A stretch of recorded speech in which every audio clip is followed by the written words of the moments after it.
Hey guys, in this video, I'm gonna show you how you can use practice mode without a defensive team, or you can say how you can practice offense only in Madden 27. It's pretty easy. All you gotta do, simply go to training camp and select the option team practice. Over here, you need to select the option offense only. Now you gotta select the team you would like to practice with. I'm gonna choose this one.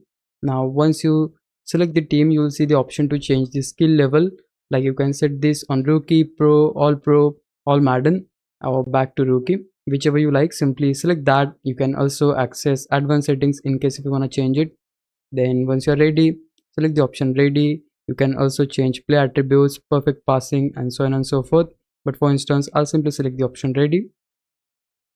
And yeah, there you go. We have successfully started practice without having a defensive team, or you can say we are just gonna practice with offense only.